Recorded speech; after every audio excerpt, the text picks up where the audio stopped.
सातों दिन।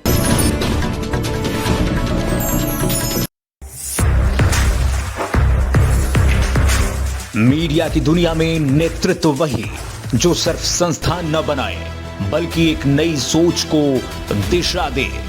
ऐसा ही नाम है विवेक पाठक। विवेक पाठक भारत अपडेट के मैनेजिंग डायरेक्टर और एडिटर इन चीफ एक दूरदर्शी मीडिया लीडर के रूप में पहचाने जाते हैं, जिनकी सोच में पत्रकारिता सिर्फ खबरों का प्रसारण नहीं बल्कि समाज के प्रति जवाबदेही का माध्यम है। वर्षों के अनुभव और मजबूत संपादकीय दृष्टि के साथ उन्होंने मीडिया जगत में अपनी विशिष्ट पहचान बनाई है। समाचार की गहराइयां, प्रस्तुति की सटीकता और दर्शकों के विश्वास को केंद्र में रखकर उन्होंने भारत अपडेट को एक मजबूत राष्ट्रीय मंच देने का संकल्प लिया है।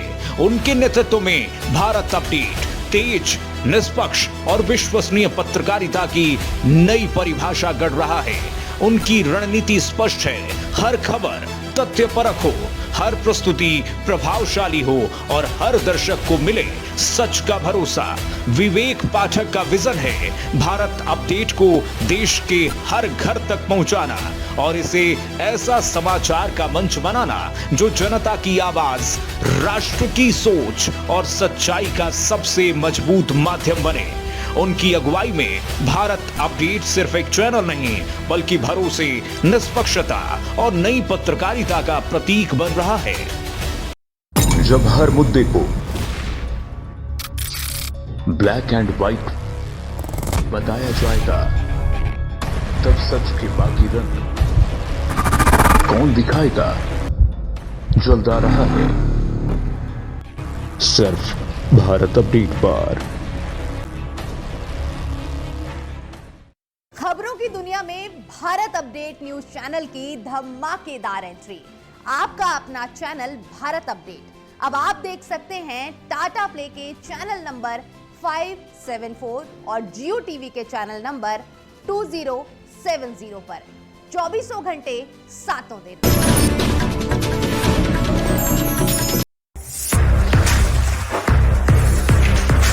मीडिया की दुनिया में नेतृत्व वही जो सिर्फ संस्थान न बनाए बल्कि एक नई सोच को दिशा दे।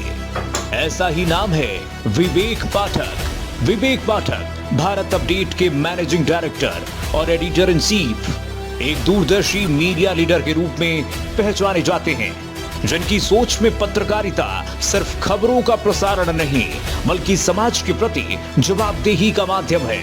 वर्षों के अनुभव और मजबूत संपादकीय दृष्टि के साथ उन्होंने मीडिया जगत में अपनी विशिष्ट पहचान बनाई है। समाचार की गहराइयां, प्रस्तुति की सटीकता और दर्शकों के विश्वास को केंद्र में रखकर उन्होंने भारत अपडेट को एक मजबूत राष्ट्रीय मंच देने का संकल्प लिया है। उनके नेतृत्व में भारत अपडेट तेज, निष्पक्ष और विश्वसनीय पत्रकारिता की नई परिभाषा गढ़ रहा है। उनकी रणनीति स्पष्ट है, हर खबर तथ्यपरक हो, हर प्रस्तुति प्रभावशाली हो और हर दर्शक को मिले सच का भरोसा। विवेक पाठक का विजन है भारत अपडेट को देश के हर घर तक पहुंचाना और इसे ऐसा समाचार का मंच बनाना जो जनता की आवाज, राष्ट्र की सोच और सच्चाई का सबसे मजबूत माध्यम बने। उनकी अगुवाई में भारत अपडेट सिर्फ एक चैनल नहीं बल्कि भरोसे, निष्पक्षता और नई पत्रकारिता का प्रतीक बन रहा है। जब हर मुद्दे को ब्लैक एंड व्हाइट बताया जाएगा, तब सच के बाकी रंग कौन दिखाएगा? जल्द आ रहा है सिर्फ भारत अपडेट पर।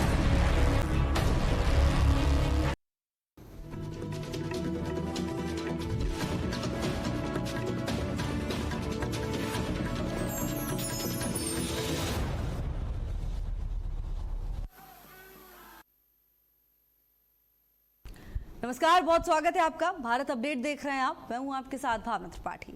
बुलेटिन की शुरुआत करेंगे बड़ी खबर के साथ। आज प्रधानमंत्री नरेंद्र मोदी का ओडिशा दौरा निर्धारित है। ओडिशा सरकार के 2 साल पूरे होने पर भव्य कार्यक्रम में राष्ट्रपति द्रौपदी मुर्मू भी शामिल होंगी। 47,600 करोड़ की परियोजनाओं का शिलान्यास किया जाएगा।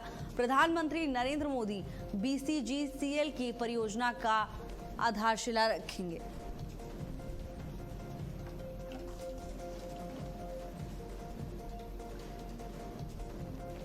तो देखिए, प्रधानमंत्री नरेंद्र मोदी परियोजना की आधारशिला रखेंगे। आज प्रधानमंत्री नरेंद्र मोदी का ओडिशा दौरा निर्धारित है। वहीं प्रधानमंत्री के आगमन को देखते हुए सुरक्षा व्यवस्था के कड़े इंतजाम किए गए हैं। साथ ही कार्यक्रम को लेकर तैयारियां पूरी की जा चुकी हैं। ओडिशा सरकार के 2 साल पूरे होने पर भव्य कार्यक्रम का आयोजन। बता दें कि राष्ट्रपति द्रौपदी मुर्मू भी कार्यक्रम में शामिल होंगी। ओडिशा सरकार के 2 साल पूरे हुए और ऐसे में इस खास मौके पर खुद प्रधानमंत्री नरेंद्र मोदी इस कार्यक्रम का हिस्सा होंगे।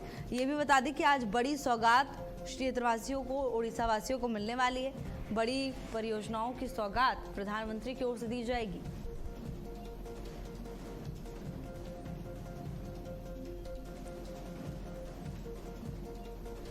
ओडिशा सरकार के 2 साल पूरे होने पर भव्य कार्यक्रम। राष्ट्रपति द्रौपदी मुर्मू भी इस कार्यक्रम में शामिल होंगी। आज प्रधानमंत्री नरेंद्र मोदी का ओडिशा दौरा निर्धारित है। बता दें कि ओडिशा सरकार के 2 साल पूरे होने के अवसर पर भव्य कार्यक्रम आयोजित किया जा रहा है, जहां खुद प्रधानमंत्री नरेंद्र मोदी शामिल होंगे और साथ ही देश की राष्ट्रपति द्रौपदी मुर्मू भी ओडिशा पहुंचेंगी। आज बड़ी सौगात भी ओडिशा वासियों को प्रधानमंत्री की ओर से, सरकार की ओर से दी जाएगी। पीएम मोदी BCGCL की परियोजना की आधारशिला रखेंगे। 47,600 करोड़ की परियोजनाओं की बड़ी सौगात प्रधानमंत्री की ओर से आज दी जाएगी। बता दें कि ओडिशा सरकार के 2 साल पूरे होने के अवसर पर कार्यक्रम का आयोजन किया जा रहा है, जहां खुद प्रधानमंत्री नरेंद्र मोदी शामिल होंगे और साथ ही देश की राष्ट्रपति द्रौपदी मुर्मू भी कार्यक्रम में शामिल होंगी। तो इन दोनों दिग्गजों के आगमन को देखते हुए प्रशासन पूरी तरह से अलर्ट मोड पर। और वहीं आज से 2 दिवसीय बंगाल दौरे पर हैं प्रधानमंत्री नरेंद्र मोदी। राज्य में बीजेपी सरकार बनने के बाद प्रधानमंत्री की पहली यात्रा है। हुगली में पश्चिम बंगाल दिवस समारोह में हिस्सा लेंगे प्रधानमंत्री। अंतर्राष्ट्रीय योग दिवस पर आयोजित कार्यक्रम में भी शामिल होंगे। पीएम किसान सम्मान निधि की 23वीं किस्त भी प्रधानमंत्री आज जारी करेंगे। तो किसानों के लिए भी आज का दिन बेहद खास।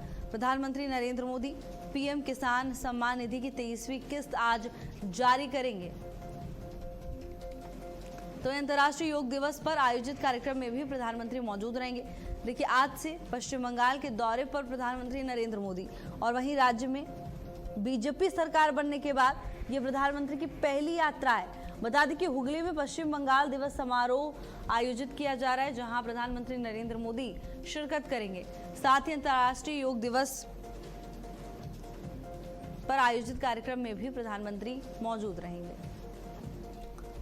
और इससे पहले भी कई बार प्रधानमंत्री की ओर से योग के महत्व पर जोर दिया जा चुका है।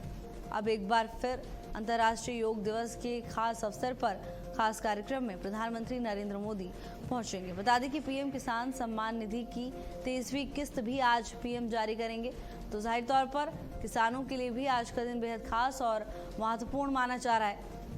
आप सभी इंतजार करें, प्रधानमंत्री एक बार पश्चिम बंगाल पहुंचे और ये बड़ी सौगात देशवासियों को, प्रदेशवासियों को दे।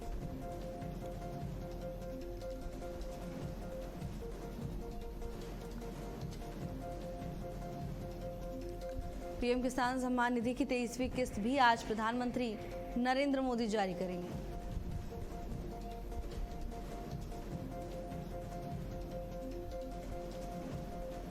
तो वहीं राज्य में भारतीय जनता पार्टी की सरकार बनने के बाद प्रधानमंत्री नरेंद्र मोदी की पहली यात्रा है। ऐसे में इस यात्रा को बेहद खास माना जा रहा है। देखिए, आज से 2 दिवसीय बंगाल दौरे पर हैं प्रधानमंत्री नरेंद्र मोदी और सुरक्षा व्यवस्था के कड़े इंतजाम किए गए हैं। अंतर्राष्ट्रीय योग दिवस पर आयोजित कार्यक्रम में भी शामिल होंगे पीएम।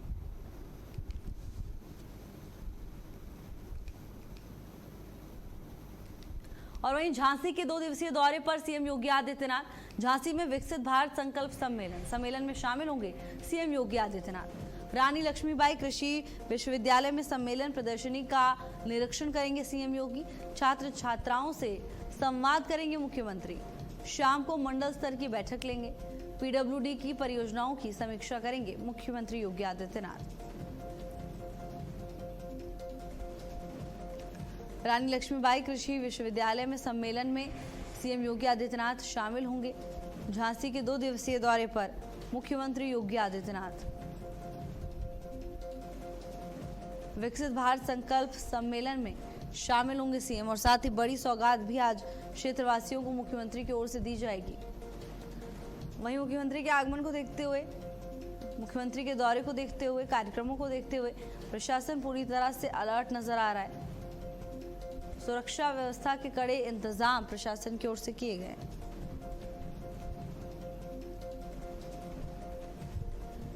तो वहीं अपने दौरे के दौरान छात्र और छात्राओं से सीएम योगी आदित्यनाथ संवाद भी करेंगे। उनसे समझेंगे कि क्या कुछ युवाओं की परेशानियां हैं, किन संसाधनों की अभी युवाओं को जरूरत है।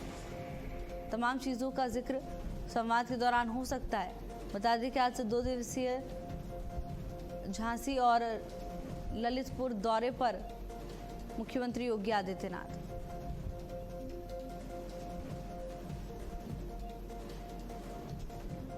झांसी के 2 दिवसीय दौरे पर सीएम योगी। झांसी में विकसित भारत संकल्प सम्मेलन। बता दें कि रानी लक्ष्मीबाई कृषि विश्वविद्यालय में प्रदर्शनी का निरीक्षण करते हुए सीएम योगी आदित्यनाथ नजर आएंगे। साथ ही छात्र छात्राओं से संवाद भी मुख्यमंत्री करेंगे। शाम को मंडल स्तर की समीक्षा बैठक मुख्यमंत्री करेंगे। पीडब्ल्यूडी की परियोजनाओं की समीक्षा भी सीएम की ओर से की जाएगी।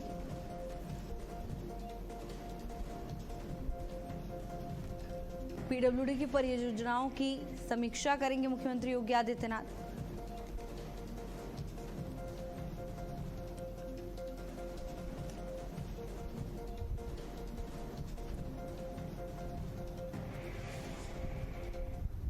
आज सीएम योगी आदित्यनाथ का ललितपुर दौरा प्रस्तावित है। सीएम सुबह 11 बजे ललितपुर पहुंचेंगे। लगभग 1835 करोड़ रुपए की बड़ी सौगात देंगे। 213 विकास परियोजनाओं का लोकार्पण और शिलान्यास भी मुख्यमंत्री की ओर से किया जाएगा। तो देखिए, मुख्यमंत्री का ललितपुर दौरा प्रस्तावित है। सुबह 11 बजे का समय बताया जा रहा है। 11 बजे का समय निर्धारित किया गया है, जहां मुख्यमंत्री योगी आदित्यनाथ ललितपुर पहुंचेंगे। और बताया ये भी जा रहा है कि बड़ी सौगात मुख्यमंत्री की ओर से दी जाएगी। सीएम के आगमन को देखते हुए प्रशासन पूरी तरह से अलर्ट मोड पर है। सुरक्षा व्यवस्था के कड़े इंतजाम किए गए हैं। करोड़ों की सौगात आज मुख्यमंत्री की ओर से जनता को समर्पित की जाएगी। सुबह 11 बजे ललितपुर पहुंचेंगे सीएम योगी आदित्यनाथ।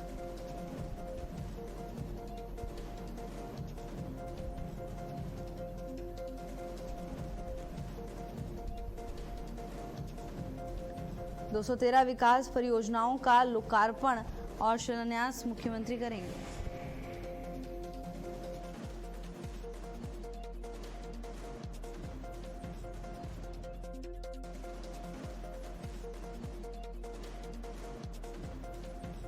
ललितपुर पहुंचेंगे।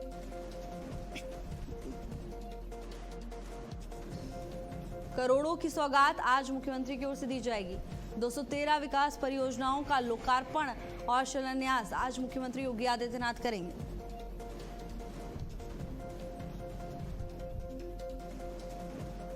सीएम योगी आदित्यनाथ सुबह 11 बजे ललितपुर पहुंचेंगे। बड़ी विकास परियोजनाओं की सौगात देंगे सीएम योगी।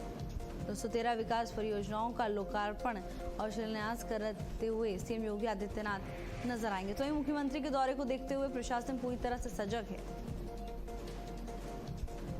सुबह 11 बजे का समय तय किया गया है, जब मुख्यमंत्री योगी आदित्यनाथ ललितपुर पहुंचेंगे। यहां कार्यक्रम में शामिल होंगे। बड़ी सौगात जनता को आज समर्पित करेंगे सीएम योगी आदित्यनाथ। लगभग 1835 करोड़ की बड़ी सौगात मिलने वाली है जनता को। 213 विकास परियोजनाओं का लोकार्पण और शिलान्यास सीएम योगी आदित्यनाथ करेंगे। वहीं सीएम के आगमन को देखते हुए प्रशासन पूरी तरह से अलर्ट मोड पर है। सुरक्षा व्यवस्था के कड़े इंतजाम किए गए हैं। मुख्यमंत्री की सुरक्षा में कोई चूक ना हो, इसको लेकर प्रशासन पहले से ही सतर्क नजर आ रहा है। 213 विकास परियोजनाओं का लोकार्पण और शिलान्यास मुख्यमंत्री करेंगे।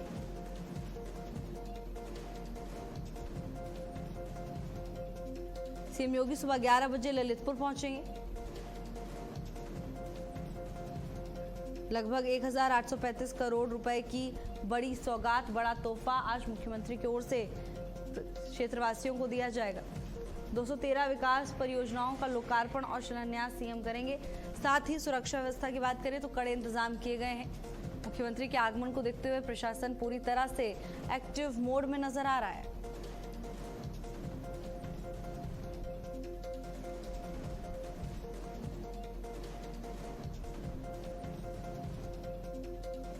दो 213 विकास परियोजनाओं का लोकार्पण और शिलान्यास सीएम योगी आदित्यनाथ करेंगे।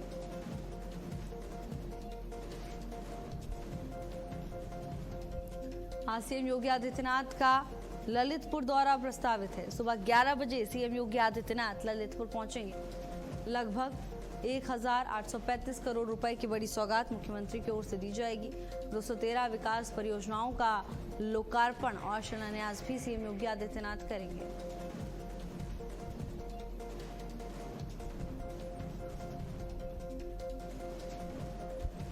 तो वहीं सीएम के आगमन को देखते हुए प्रशासन पूरी तरह से अलर्ट मोड पर नजर आ रहा है। सुरक्षा व्यवस्था के खास इंतजाम किए गए हैं।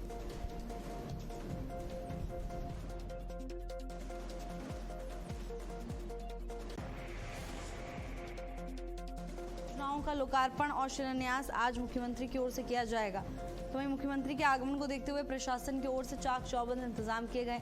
खासतौर पर सुरक्षा को लेकर प्रशासन पूरी तरह से सजग नजर आ रहा है। आज सीएम योगी आदित्यनाथ ललितपुर वासियों को बड़ी सौगात देंगे। 213 विकास परियोजनाओं का लोकार्पण और शिलान्यास मुख्यमंत्री योगी आदित्यनाथ की ओर से आज किया जाएगा। तो ही मुख्यमंत्री के दौरे को देखते हुए जहां एक तरफ प्रशासन अपनी तैयारियों में जुटा हुआ है, वहीं उनके समर्थकों में, उनके कार्यकर्ताओं में खुशी की लहर देखने को मिल रही है। सभी इंतजार कर रहे हैं कि आखिर कब सीएम योगी आदित्यनाथ कार्यक्रम स्थल पर पहुंचेंगे। बता दें कि सुबह 11 बजे का समय तय किया गया है। सीएम योगी सुबह 11 बजे ललितपुर पहुंचेंगे।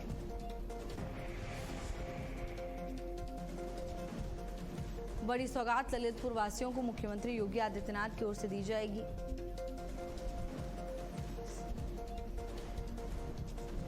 सुबह 11 बजे ललितपुर पहुंचेंगे उत्तर प्रदेश के मुख्यमंत्री योगी आदित्यनाथ। करोड़ों की सौगात आज सीएम की ओर से दी जाएगी। प्रशासन की ओर से सुरक्षा व्यवस्था के कड़े इंतजाम किए गए।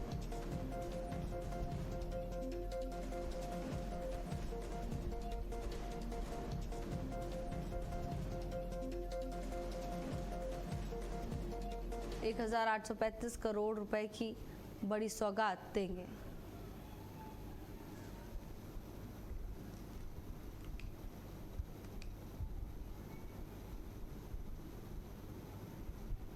करोड़ों की सौगात आज मुख्यमंत्री की ओर से दी जाएगी। आज सीएम योगी आदित्यनाथ का ललितपुर दौरा प्रस्तावित है।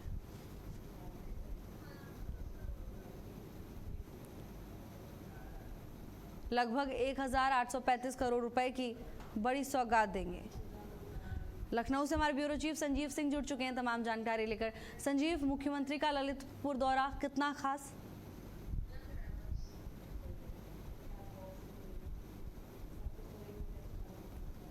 संजीव, आप तक आवाज आ रही है?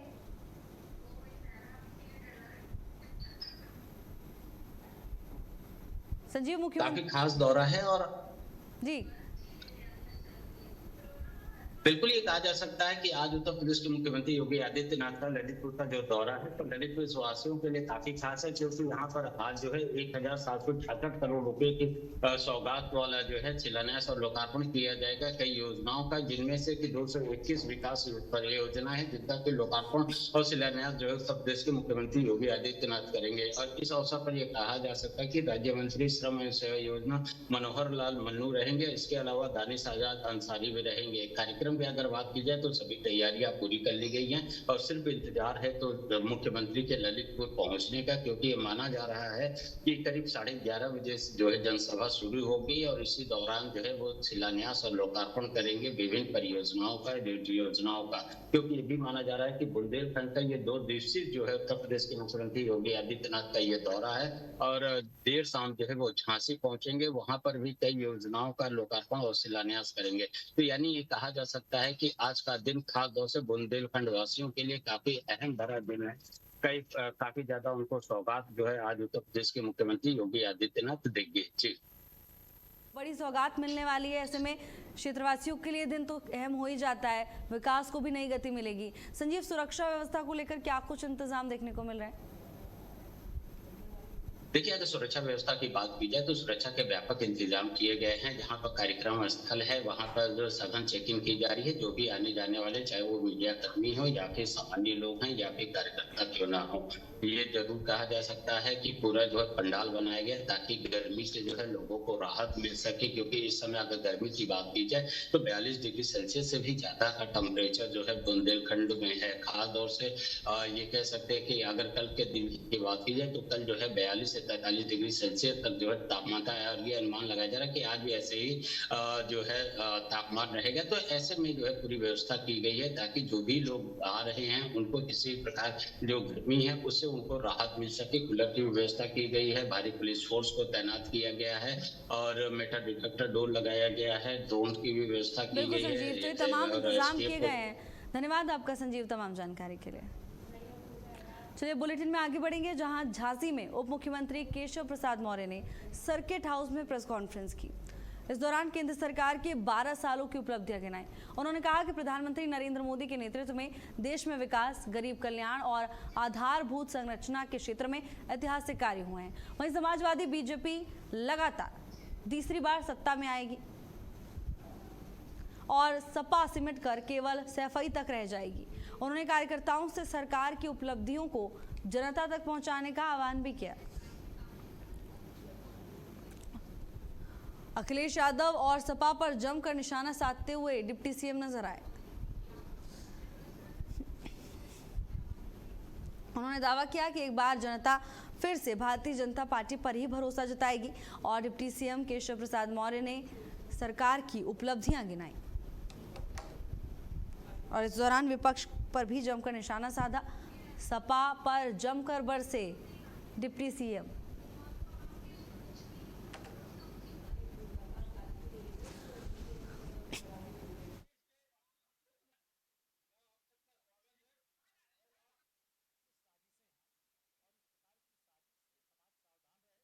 इस प्रकार के दुष्प्रचार से सावधान रहे। हम भी अगर मंदिर में दर्शन करने जाते हैं उस आंदोलन से ही निकल करके राजनीति की स्थान पर बैठे हुए हैं। हम भी जब जाते हैं तो हमारे पास जो अपनी सामर्थ्य होती है श्रद्धा स्वरूप दान पात्र में डालते हैं। तो जो भी जाता है वो श्रद्धा से दान पात्र में जाके डालता है। कोई गड़बड़ी करेगा भगवान उसका हिसाब करेंगे। क्या आप मानते हैं कि भावनाओं का टाका डालने नहीं, ऐसी बात नहीं। इस टाइप का अगर किसी ने किया है, किसी ने किया है तो उसकी जांच हो रही, जांच में जो दोषी पाए जाएंगे कार्रवाई होगी, लेकिन आस्था के साथ खिलवाड़ न किया जाए। और विशेष तौर से हिंदू आस्था से जुड़े हुए स्थानों के बारे में इस प्रकार से जो श्री अखिलेश यादव जी लगातार किए हैं उनको ये करने से बाज आना चाहिए। मैं कहूँ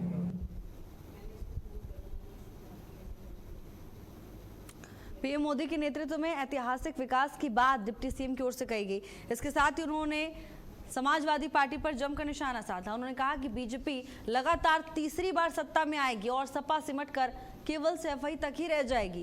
कार्यकर्ताओं से सरकार की उपलब्धियों को जनता तक पहुंचाने की अपील की। तारिक इकबाल हमारे साथ जुड़ चुके हैं तमाम जानकारी लेकर। तारिक, डिप्टी सीएम पहुंचे, प्रेस कॉन्फ्रेंस की और सपा को जमकर घेरा है।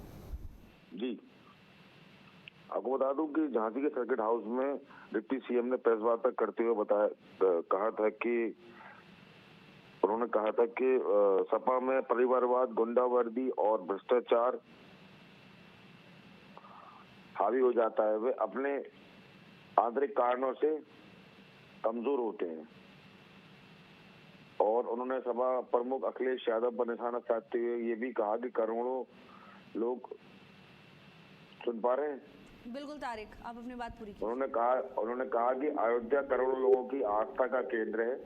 यदि उनकी स्वयं की श्रद्धा अयोध्या के प्रति नहीं है तो उन्हें दूसरों की आस्था पर सवाल नहीं उठाना चाहिए।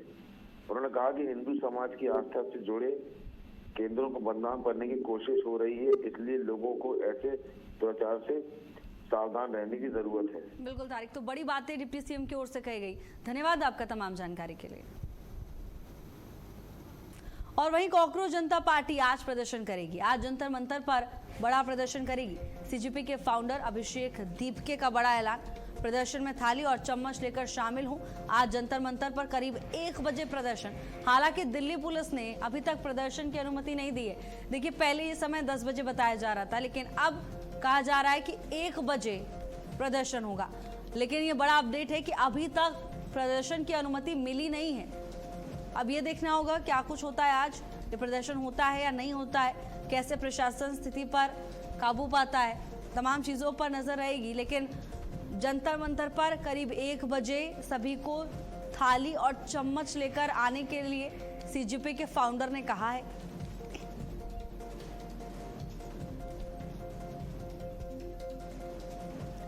करीब 1 बजे प्रदर्शन होगा, लेकिन अभी तक दिल्ली पुलिस ने प्रदर्शन को लेकर अनुमति नहीं दी है।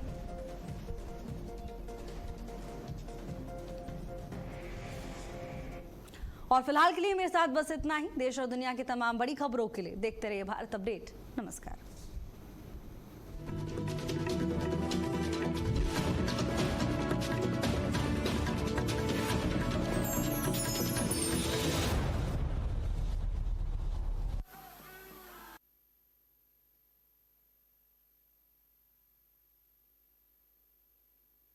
खबरों की दुनिया में भारत अपडेट न्यूज चैनल की धमाकेदार एंट्री। आपका अपना चैनल भारत अपडेट अब आप देख सकते हैं टाटा प्ले के चैनल नंबर 574 और जियो टीवी के चैनल नंबर 2070 पर 24 घंटे 7 दिन।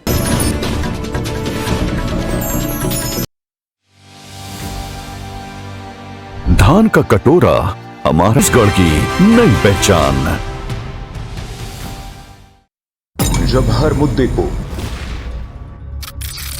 ब्लैक एंड व्हाइट बताया जाएगा, तब सच के बाकी रंग कौन दिखाएगा? जल्द आ रहा है सिर्फ भारत अपडेट पर।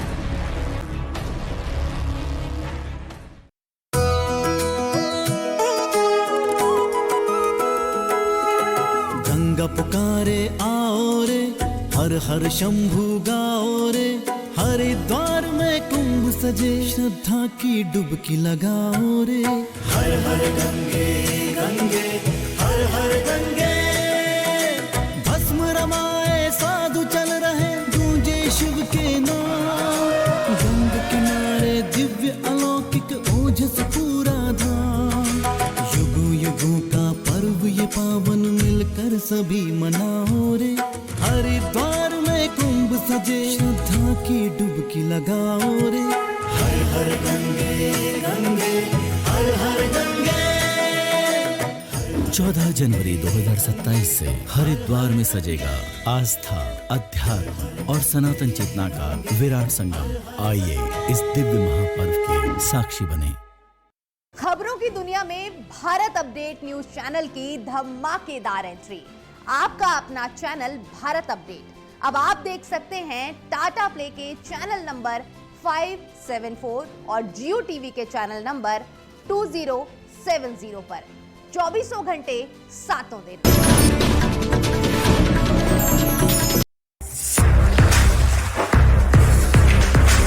मीडिया की दुनिया में नेतृत्व वही,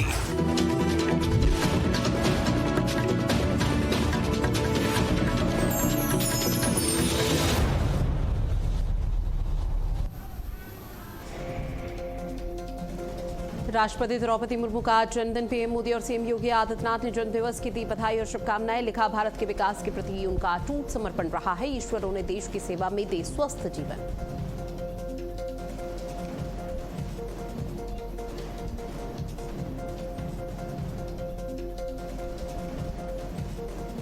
आज ओडिशा दौरे पर जाएंगे प्रधानमंत्री नरेंद्र मोदी। ओडिशा सरकार के 2 साल पूरे होने पर कार्यक्रम का आयोजन। कार्यक्रम में द्रौपदी मुर्मू भी शामिल होंगी। झांसी के 2 दिवसीय दौरे पर सीएम योगी आदित्यनाथ। विकसित भारत संकल्प सम्मेलन में शामिल होंगे सीएम योगी। प्रदर्शनी का निरीक्षण कर छात्रों से करेंगे बातचीत। शाम को मंडल स्तर की लेंगे समीक्षा बैठक। दिल्ली में कॉकरोच जनता पार्टी का आज एक बार फिर से जोरदार प्रदर्शन। सीजेपी के फाउंडर अभिषेक दीपके का ऐलान, प्रदर्शन में थाली और चम्मच लेकर शामिल हो। दिल्ली पुलिस ने प्रदर्शन की अनुमति नहीं दी।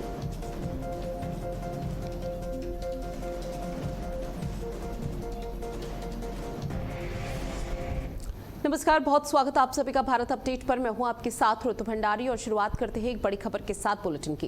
प्रधानमंत्री नरेंद्र मोदी ने पश्चिम बंगाल दिवस की शुभकामनाएं दी हैं और आज चूंकि पीएम मोदी खुद पश्चिम बंगाल के हुगली पहुंचेंगे, जहां बंगाल के लोगों को बंगाल दिवस की ढेरों शुभकामनाएं यहां पर प्रधानमंत्री नरेंद्र मोदी ने दी है। बंगाल ने साहित्य, संगीत, कला जैसे कई क्षेत्रों में अपना योगदान दिया है, जो कि अभूतपूर्व रहा। पीएम मोदी ने कहा, बंगाल ने अनगिनत तरीकों से देश की राष्ट्रीय चेतना को समृद्ध किया है। आज का दिन पश्चिम बंगाल के इतिहास में बहुत ज्यादा अहम है। बंगाल सरकार के साथ मिलकर विकास के लिए काम करेंगे, जहां पश्चिम बंगाल के लोगों की प्रगति और समृद्धि की कामना की बात पीएम मोदी ने अपनी सोशल मीडिया प्लेटफॉर्म पोस्ट पर की है। तो बड़ी खबर, जहां आज आपको बता दें कि पश्चिम बंगाल के लिए आज का दिन बेहद महत्वपूर्ण है और उसी को लेकर ढेरों शुभकामनाएं देते हुए प्रधानमंत्री नरेंद्र मोदी नजर आए हैं, क्योंकि आज बंगाल दिवस है और पश्चिम बंगाल दिवस को आज भव्य स्तर पर मनाने की तैयारी है। उसके पीछे का कारण ये भी कि पश्चिम बंगाल में ऐसा एक लंबे समय बाद, यानी कि 15 साल बाद हुआ है, 1 दशक से ज्यादा का समय, जब बीजेपी तरस रही थी कि यहां पर किसी तरह से सत्ता में वो काबिज हो सके। अब चूंकि टीएमसी का सफाया हो चुका है और पश्चिम बंगाल में बीजेपी की सत्ता आ चुकी है,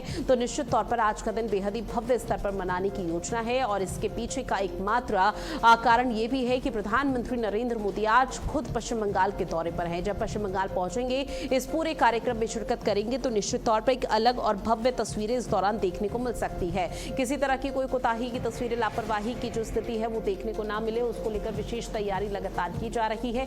तो प्रधानमंत्री नरेंद्र मोदी ने सोशल मीडिया प्लेटफॉर्म पर पश्चिम बंगाल के इस खास दिवस की ढेरों शुभकामनाएं और बधाई दी है बंगाल वासियों को। जहां बंगाल के लोगों को बधाई देते हुए पीएम मोदी ने लिखा कि बंगाल ने साहित्य, संगीत, कला जैसे कई क्षेत्रों में अपना अभूतपूर्व योगदान दिया। बंगाल ने अनगिनत तरीकों से देश की राष्ट्रीय चेतना को समृद्ध किया है। इसके साथ ही आज का दिन पश्चिम बंगाल के इतिहास में बहुत ज्यादा महत्वपूर्ण हो जाता है, जहां बंगाल में भव्य स्तर पर तैयारी। साथ ही कहा कि बंगाल सरकार के साथ जो बंगाल के लोग हैं वो विकास के लिए निरंतर काम करेंगे।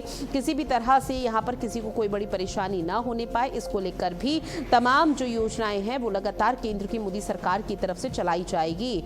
तो लगातार आप तक साझा कर रहे हैं। प्रधानमंत्री नरेंद्र मोदी ने सोशल मीडिया प्लेटफॉर्म एक्स पर पोस्ट किया और बंगाल दिवस की ढेरों शुभकामनाएं यहाँ पर पीएम मोदी की तरफ से दी गई है और बंगाल वासियों को कहा कि उनके लिए लगातार यहां पर कदम उठाए जा रहे हैं। साथ ही पीएम मोदी ने आगे ये भी लिखा कि 20 जून को पश्चिम बंगाल के इतिहास में एक महत्वपूर्ण दिन है। उन्होंने अपने पोस्ट में मेंशन किया कि इस दिन ये सुनिश्चित हुआ कि पश्चिम बंगाल भारत का अभिन्न हिस्सा बना रहे। डॉक्टर श्यामा प्रसाद मुखर्जी की भूमिका को इस संदर्भ में महत्वपूर्ण पीएम मोदी ने बताया है, जहां 2026 में डॉक्टर मुखर्जी की 125वीं जयंती भी अब मनाई जा रही है। इस बीच एक और बड़ी खबर, जहां उत्तर प्रदेश के 2.17 करोड़ किसानों को अब सम्मान निधि का लाभ मिलेगा। बड़ी खबर, पीएम किसान योजना की 23वीं किश्त जारी की जाएगी, जहां उत्तर प्रदेश किसानों के खातों में अब 4,352 करोड़ रुपए आएंगे। पीएम मोदी पश्चिम बंगाल से जारी करेंगे किश्त, जहां बेहद ही भव्य स्तर पर तैयारी की गई है प्रधानमंत्री नरेंद्र मोदी के कार्यक्रम को लेकर। लेकिन बात जब उत्तर प्रदेश के अन्नदाता या किसानों की आ जाती है, तो उस दौरान कई महत्वपूर्ण यहाँ पर जो जानकारी है वो प्रधानमंत्री नरेंद्र मोदी की तरफ से दी जानी है। और उससे पहले ये हो जाता है कि यूपी के तकरीबन 2.17 करोड़ किसान हैं, जिनको आज सम्मान निधि का, पीएम किसान सम्मान निधि का लाभ मिलने जा रहा है। और जब ये लाभ मिलेगा तो उनके चेहरों पर खुशी की जो मुस्कान है, जो लहर है, वो देखने को मिल पाएगी। पीएम किसान योजना की 23वीं किस्त आज प्रधानमंत्री नरेंद्र मोदी की तरफ से जारी की जाएगी। देश के अन्नदाताओं के लिए किसी तरह का बड़ा ऐलान किया जा सकता है, इस तरह की उम्मीदें लगातार जताई जा रही है। इसके साथ ही आपको बता दें कि प्रधानमंत्री नरेंद्र मोदी जब एक बड़ा यहाँ पर कोई फैसला देश के किसानों के लिए लेते हुए नजर आएंगे तो उस दौरान क्या कुछ तस्वीरें और किस तरह से बदलाव देखने को मिल पाते हैं वो आगे आने वाला वक्त बताएगा। लेकिन पीएम किसान सम्मान निधि की जो 23वीं किश्त आज जारी हो रही है हुगली से, यानी कि पश्चिम बंगाल के हुगली से, तो ये बेहद महत्वपूर्ण हो जाता है, जहां यूपी किसानों के खातों में 4,352 करोड़ रुपए आएंगे। पीएम मोदी पश्चिम बंगाल से जारी करेंगे ये किश्त, जहां पर पीएम मोदी के दौरे को लेकर लगभग सभी तैयारी की तस्वीरें भी देखने को मिल पाई थी और महज अब इंतजार किया जा रहा है जब प्रधानमंत्री नरेंद्र मोदी अपनी उपस्थिति दर्ज कराएंगे। और इसके साथ ही एक बड़ी सौगात पीएम मोदी की तरफ से दी जानी है। ये 23वीं किस्त है जो कि पीएम मोदी के माध्यम से जारी की जाएगी और ऐसे में आपको बता दें कि किसान जब वहां पर पहुंचेंगे प्रधानमंत्री नरेंद्र मोदी को सुनने के लिए, तो उसको लेकर भी यहां पर जो प्रशासनिक स्तर पर तैयारी है वो यहां पर की गई है, क्योंकि अब वो दिन आ चुका है जहां ये ऐलान पहले ही प्रधानमंत्री नरेंद्र मोदी ने कर दिया था कि न सिर्फ उत्तर प्रदेश बल्कि उत्तर प्रदेश के अलावा पूरे देश भर के अगर हम किसानों का जिक्र करें तो 9 करोड़ से ज्यादा की संख्या हो जाती है, जहां तकरीबन 2,000 रुपए की जो सौगात है वो आज दी जाएगी और डायरेक्ट उनके खातों में ट्रांसफर कर दी जाएगी। पहली बार बंगाल में बीजेपी की सरकार बनाने के बाद पीएम मोदी एक बार फिर से इसी की धरती यानी पश्चिम बंगाल के हुगली पहुंच रही हैं और किसानों को 23वीं किस्त का तोहफा देंगे। जहां 23वीं किस्त जारी करने का कार्यक्रम पहली बार पश्चिम बंगाल में होने जा रहा है और उसके पीछे की वजह यही कि आज पश्चिम बंगाल का दिवस है, तो पश्चिम बंगाल आज ही के दिन यहाँ पर बना था, तो निश्चित तौर पर पश्चिम बंगाल वासियों के लिए भी आज का दिन बेहद ही खास हो जाता है, जहां पर हुगली के तारकेश्वर से 9 करोड़ से ज्यादा किसानों को तकरीबन 2-2 हजार रुपए की राशि ट्रांसफर की जाएगी। पिछली बार पीएम किसान का पैसा असम से ट्रांसफर किया गया था। इससे पहले पीएम किसान का पैसा तमिलनाडु से भेजा गया, जहां पिछली बार देश के 9 करोड़ 46 लाख किसानों को ये सौगात मिली थी। पश्चिम बंगाल के किसानों की अगर बात की जाए तो 44,72,000 किसानों के खातों में 2-2 हजार रुपए भी आए थे। मेरे सहयोगी रमन मिश्रा हमारे साथ जुड़े हुए हैं ज्यादा जानकारी के साथ। रमन, चूंकि देखिए उत्तर प्रदेश के किसानों को आज एक बहुत बड़ी सौगात पीएम मोदी के माध्यम से दी जा रही है, जहां पीएम किसान सम्मान निधि के तहत एक बड़ी सौगात रहेगी, किस तरह से किसानों के चेहरे खिले हुए हैं? बिल्कुल, किसान सम्मान निधि योजना जब से प्रधानमंत्री नरेंद्र मोदी ने लागू की है तब से किसान काफी इसको लेकर खुश रहता है, उत्साहित रहता है जब भी इसकी किस्त आने वाली होती है। इस बार 23वीं किस्त उत्तर प्रदेश के 2 करोड़ 17 लाख किसानों को खाते में सीधा मिलने वाली है, जो कि 23वीं किस्त 2-2 हजार रुपए की किस्त आती है और किसान इस किस्त के इंतजार में रहता है क्योंकि उसे लगता है कि सरकार उनका सम्मान कर रही है। इस बार के किसान सम्मान निधि की सबसे विशेष बात यह है कि इस बार प्रधानमंत्री नरेंद्र मोदी पश्चिम बंगाल से इसको बटन दबाकर जहां जहां भी जिस राज्य में जाना है पैसा वहां से शुरुआत करेंगे, क्योंकि अभी तक पश्चिम बंगाल में योजना शुरू नहीं हो पाई थी क्योंकि राज्य सरकार दूसरी थी। अब पर क्योंकि भाजपा सरकार बनी है तो वहां पर भी अब किसानों को जो भी केंद्र की योजनाएं थी, चाहे आयुष्मान भारत चाहे किसान सम्मान निधि, सभी का लाभ मिलना वहां पर शुरू हो रहा है धीरे धीरे। आपको बता दें कि उत्तर प्रदेश के कुल किसानों को के लिए सरकार ने लगभग 4352 करोड़ रुपए की व्यवस्था की है कि इतने रुपए आज किसानों को मिलेंगे। और आपको बता दें कि मुख्यमंत्री योगी आदित्यनाथ भी जब प्रधानमंत्री वहां से किस्त को भेजने का काम करेंगे उस वक्त मुख्यमंत्री योगी आदित्यनाथ भी झांसी के रानी लक्ष्मीबाई केंद्रीय विश्वविद्यालय में किसानों के बीच रहेंगे। मतलब साफ है कि किसानों को का जो सम्मान हो रहा है उस वक्त जो प्रदेश के मुखिया हैं वो किसानों के बीच में रहेंगे और उनसे संवाद भी करेंगे। केंद्र की मोदी सरकार और इसके साथ ही उत्तर प्रदेश सरकार यानी डबल इंजन सरकार की तरफ से लगातार प्रयास किया गया है कि देश के अन्नदाताओं को तमाम लाभ पहुंचाया जाए और आज का दिन निश्चित तौर पर बेहद खास हो जाता है। लेकिन जब ये किस्त जारी होगी तो क्या किसानों को कोई बड़ी सौगात भी दी जा सकती है? अभी तो फिलहाल अभी तो किसानों को यही सौगात दी जा रही है, किसान इसी को लेकर उत्साहित है। लेकिन आने वाले समय में क्योंकि चुनाव भी आ रहे हैं तो हो सकता है कि कोई ऐसी विशेष योजना किसानों के लिए आए, क्योंकि किसानों के लिए पहले भी कई सारी योजनाएं सरकार लेकर आ चुकी है। बीमा से लेकर फसल बीमा से लेकर किसान बीमा, किसान सम्मान निधि और उनके खाते की व्यवस्था, उसके जो खाद बीज है उसको लेकर काफी सब्सिडी वाली योजना। लेकिन अब देखना है कि सरकार अब कौन सी योजना ला रही है, लेकिन अभी जो फिलहाल मामला है वो किसान सम्मान निधि से ही जुड़ा है। शुक्रिया आपका।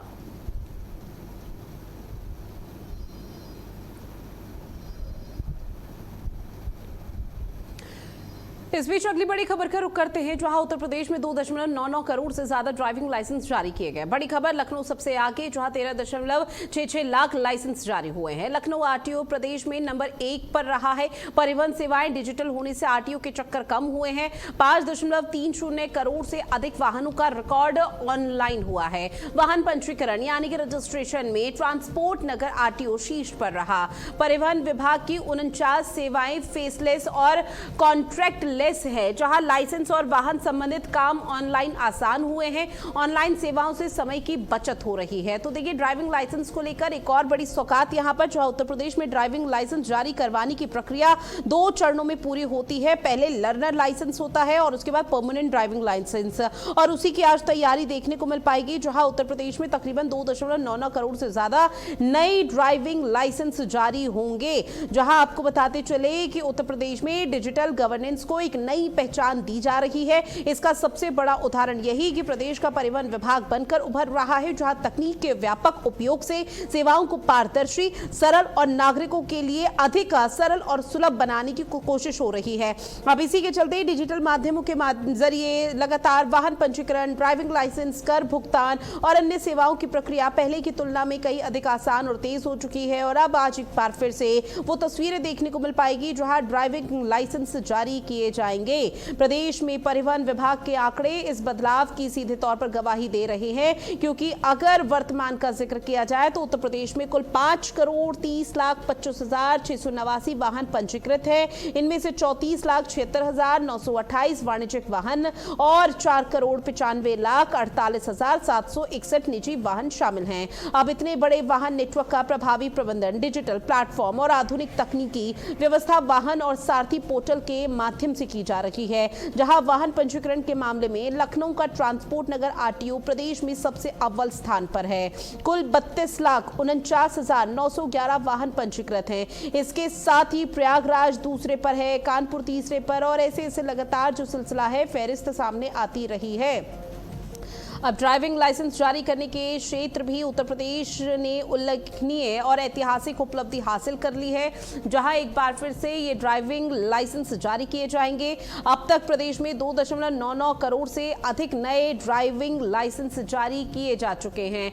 परिवहन विभाग की 49 यहां पर तकरीबन बताई जा रही है। लाइसेंस और वाहन संबंधित काम ऑनलाइन आसान हुए हैं। इसके साथ ही ऑनलाइन सेवाओं से समय की बचत भी यहां पर होती हुई लगातार नजर आई है, जहां आपको बता दें कि अब 2.99 करोड़ से ज्यादा ड्राइविंग लाइसेंस जारी हो चुके हैं। और इसी को लेकर कहा जा रहा है कि प्रदेश सरकार के नाम एक और बड़ी ऐतिहासिक उपलब्धि, जहां 5.30 करोड़ से अधिक वाहनों को रिकॉर्ड किया गया है। रमन मेरे सहयोगी लगातार हमारे साथ जुड़े हुए हैं। रमन, इस पूरे मामले पर क्या अपडेट आपके पास?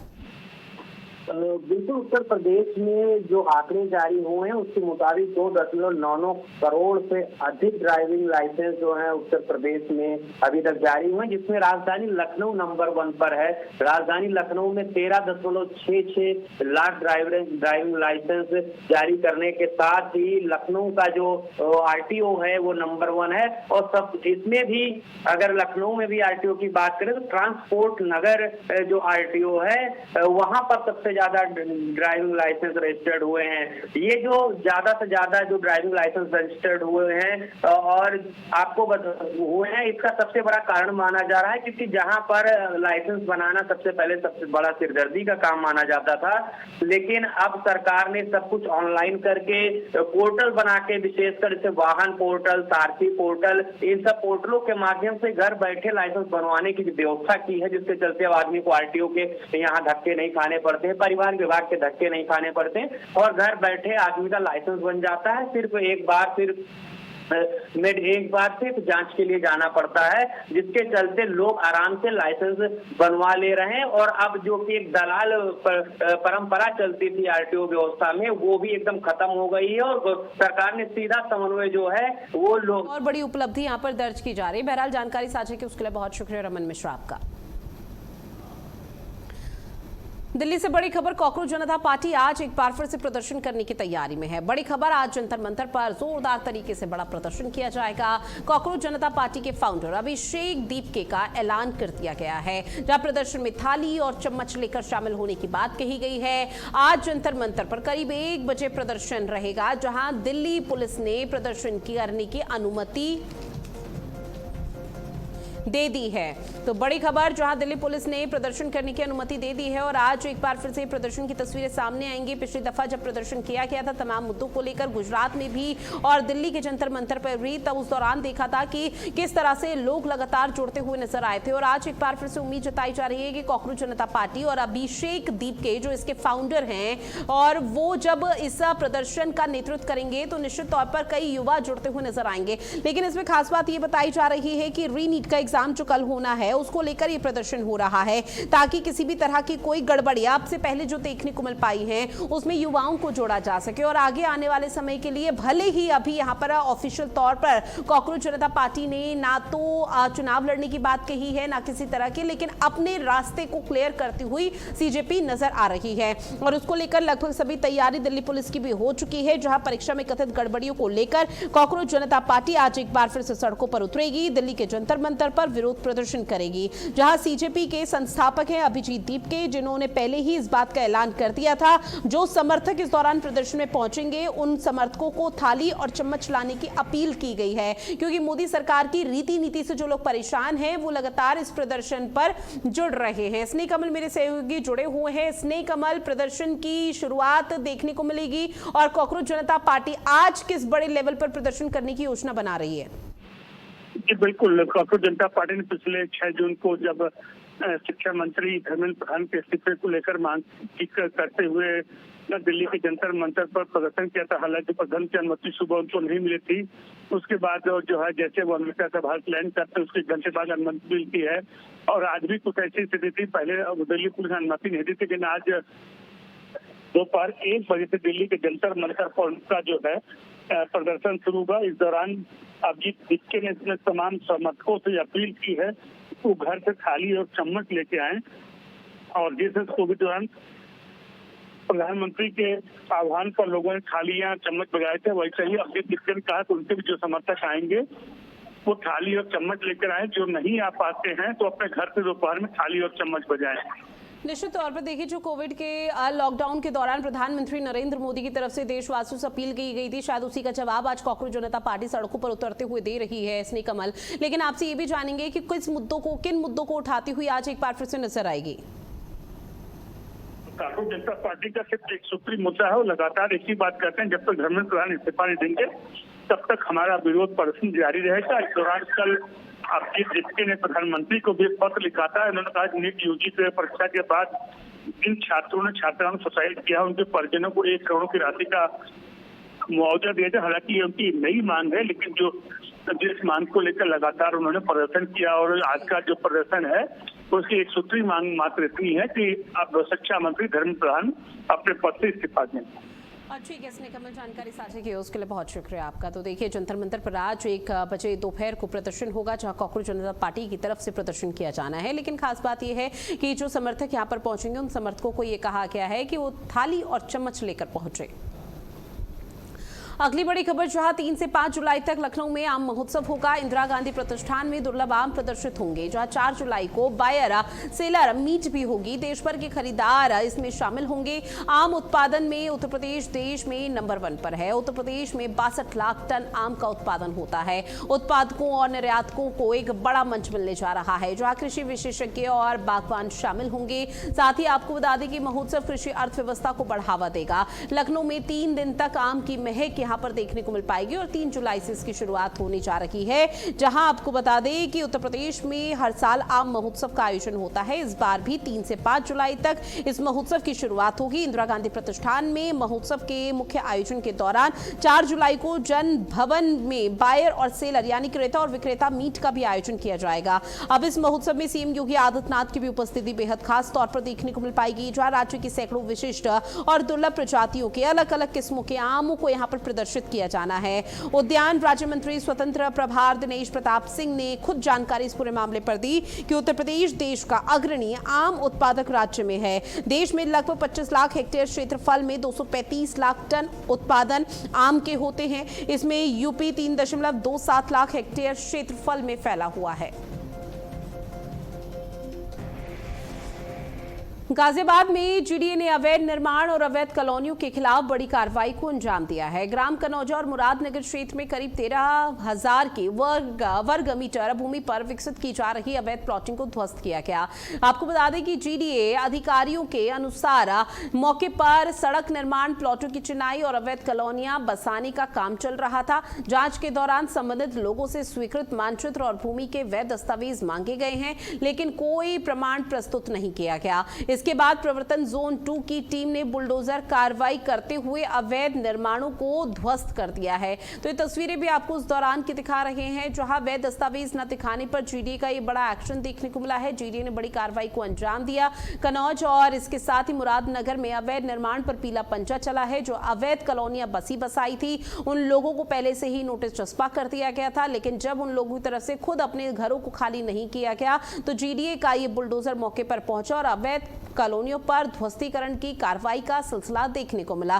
सीधे तौर पर एक मैसेज ये दिया गया कि अवैध तरीके से जहां कहीं भी अतिक्रमण किया है उसको हटाने का काम लगातार यहां पर किया जा रहा है। न सिर्फ सौंदर्यकरण को लेकर बल्कि खुद सरकारी जमीन पर भी कई लोगों की तरफ से कब्जा करने की कोशिश की गई है। और जितेंद्र भाटी मेरे सहयोगी हमारे साथ गाजियाबाद से जुड़े हुए हैं। जितेंद्र, इस पूरे मामले को लेकर क्या जानकारी और क्या तस्वीरें सामने आई जब प्रशासनिक अमले का ये बुलडोजर चला? देखिए, अनुशासन की बात है और जो अनुशासनहीनता करता है उस पर सीधा उत्तर प्रदेश के मुख्यमंत्री योगी आदित्यनाथ खुद नजर बनाए हुए हैं। और इतना ही नहीं, गाजियाबाद को ग्रेटर गाजियाबाद बनाने की कवायद में लगातार जुटे हुए हैं। और यही वजह है कि जो अवैध कॉलोनी है, अवैध प्लॉटिंग करने वाले और अवैध निर्माण करने वाले, उन पर पीले पंजे के द्वारा कार्रवाई की गई है। गाजियाबाद में ग्राम कन्नौजा और मुरादनगर क्षेत्र में अवैध निर्माणों पर यह कार्रवाई हुई है। अवैध कॉलोनियां जो बन रही थी और जो वहां पर प्लॉटिंग हो रही थी और जहां अवैध निर्माण हो रहा था वहां पीले पंजे ने पहुंचकर पूरी तरीके से ध्वस्त किया है ये अवैध निर्माण को और अवैध कॉलोनियों को। यहाँ पर 13,000 वर्ग मीटर क्षेत्रफल पर मिट्टी डालकर पूरी तरीके से भराव कर अवैध रूप से प्लॉटिंग करी जा रही थी। भोले वाले लोगों को ये बताया जा रहा था कि यहाँ पर बिजली पानी की व्यवस्था है, यहाँ प्लॉट खरीदे, महंगे प्लॉट खरीदे और अवैध रूप से प्लॉटों को बेचे जा रहा था। जैसे जीडीए को जानकारी मिली, जीडीए वहां पहुंचता है और जीडीए के द्वारा वहां पर ये नोटिस छपवाया जाता है कि यहाँ पर आप स्पष्टीकरण करें कि आप ये जमीन किस तरीके से बेच रहे हैं और ये अवैध निर्माण क्यों करवा रहे हैं। बावजूद इसके कोई अवैध निर्माण लगातार अपने दर्शकों को दिखा रहे हैं किस तरह से सफाई अभियान यहाँ पर चलता हुआ नजर आया। बहरहाल जानकारी साझा की उसके लिए बहुत शुक्रिया जितेंद्र आपका। तो देखिए, वहीं गोंडा में पूजा पाठ और तंत्र मंत्र के नाम पर लोगों को ठगने वाले एक बड़े गिरोह का और गैंग का खुलासा पुलिस प्रशासन ने किया है। पुलिस और एसओजी की संयुक्त कार्रवाई में गिरोह के सरगना शफीक अली उर्फ बड़े पुजारी को गिरफ्तार किया गया। आरोपी के पास से करीब 27 लाख रुपए नकद बरामद किए गए हैं। पुलिस के अनुसार गिरोह पर्चे बांट कर लोगों को समस्याओं के समाधान का झांसा दिया करता था। पूजा और विशेष अनुष्ठान के दौरान लोगों से नकदी और जेवरात एक डिब्बे या फिर कलश में रखवाए जाते थे। इसके बाद आरोपी चालाकी से सामान गायब कर फरार हो जाते थे। अब इस पूरे मामले में अब तक 6 आरोपियों की गिरफ्तारी हो चुकी है। पुलिस पूरे नेटवर्क की जांच कर रही है और अन्य आरोपी की तलाश में जुटी है।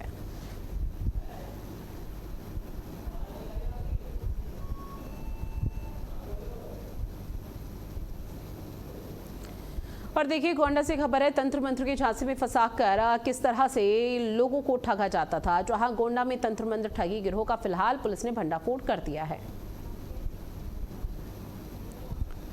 बड़े पुजारी समेत ठग गिरोह गिरफ्तार हो चुका है। जहां पूजा के नाम पर लाखों की ठगी की बड़ी वारदात को अंजाम दिया गया था, मासूम लोगों को ठगा गया था। अब पुलिस ने इन ठगों के पास से 27 लाख रुपए बरामद किए हैं।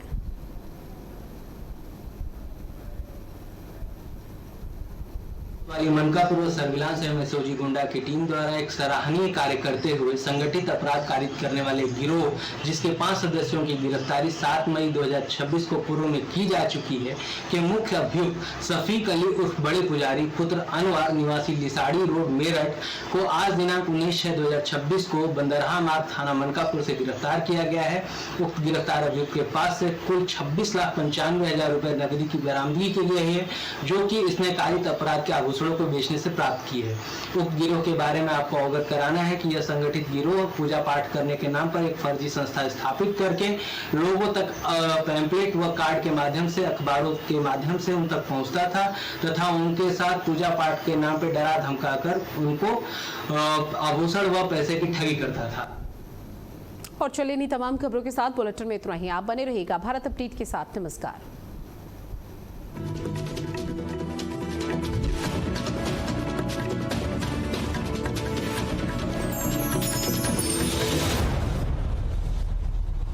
जब हर मुद्दे को ब्लैक एंड व्हाइट बताया जाएगा, तब सच के बाकी रंग कौन दिखाएगा?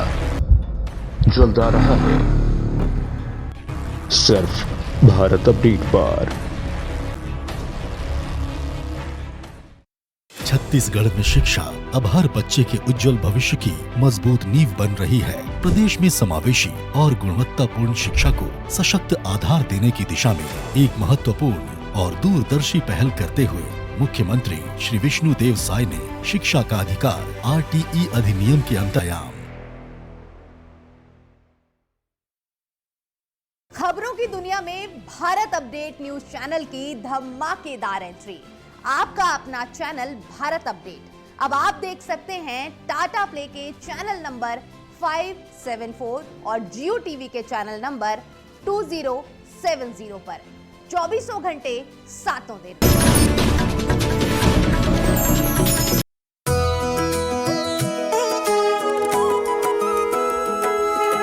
गंगा पुकारे आओ रे, हर हर शंभू गाओ रे, हरिद्वार में कुंभ सजे, श्रद्धा की डुबकी लगाओ रे। हर हर गंगे गंगे हर हर गंगे, भस्म रमाए साधु चल रहे, गूंजे शिव के नाम। गंग किनारे दिव्य अलौकिक ओजस पूरा धाम, युगों युगों का पर्व ये पावन मिलकर सभी मनाओ रे। हरिद्वार में कुंभ सजे, श्रद्धा की डुबकी लगाओ रे। हर हर गंगे गंगे हर हर गंगे। 14 जनवरी 2027 से हरिद्वार में सजेगा आस्था, अध्यात्म और सनातन चेतना का विराट संगम। आइए इस दिव्य महापर्व के साक्षी बने। मीडिया की दुनिया में नेतृत्व वही जो सिर्फ संस्थान न बनाए बल्कि एक नई सोच को दिशा दे। ऐसा ही नाम है विवेक पाठक। विवेक पाठक भारत अपडेट के मैनेजिंग डायरेक्टर और एडिटर इन चीफ एक दूरदर्शी मीडिया लीडर के रूप में पहचाने जाते हैं, जिनकी सोच में पत्रकारिता सिर्फ खबरों का प्रसारण नहीं बल्कि समाज के प्रति जवाबदेही का माध्यम है। वर्षों के अनुभव और मजबूत संपादकीय दृष्टि के साथ उन्होंने मीडिया जगत में अपनी विशिष्ट पहचान बनाई है। समाचार की गहराइयां, प्रस्तुति की सटीकता और दर्शकों के विश्वास को केंद्र में रखकर उन्होंने भारत अपडेट को एक मजबूत राष्ट्रीय मंच देने का संकल्प लिया है। उनके नेतृत्व में भारत अपडेट